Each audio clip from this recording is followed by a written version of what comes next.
समुद्र की गहराइयों में एक रहस्य आज भी सोया हुआ है। भारत के दक्षिण छोर पर रामेश्वरम, जहां से शुरू होती है पत्थरों और रेत की एक सीधी रेखा जो समुद्र को चीरते हुए सीधा लंका तक पहुंचती है। लोग कहते हैं यही राम सेतु है। प्राचीन कथाएं बताती है त्रेता युग में भगवान राम ने वानर सेना के साथ मिलकर समुद्र पर एक सेतु का निर्माण किया था।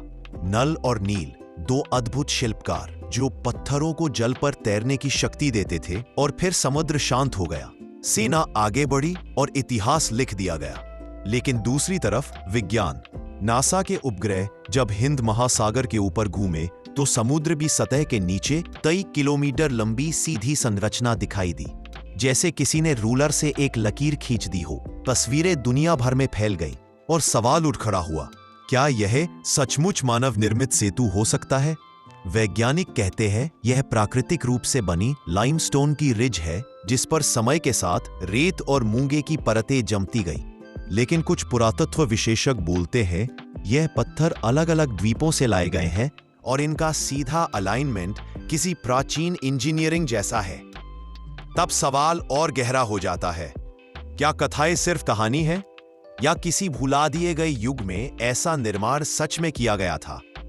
नासा का कहना है, हम पौराणिक कथाओं की पुष्टि नहीं करते, हम सिर्फ इतना कहते हैं कि समुद्र के नीचे एक असामान्य संरचना मौजूद है।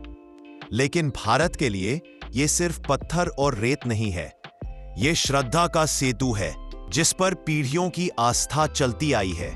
बहस आज भी जारी है, एक तरफ विज्ञान का सिद्धांत, दूसरी तरफ इतिहास की कहानी, और इन दोनों के बीच समुद्र में एक सीधी रेखा शांति से अपना रहस्य छुपाए हुए है।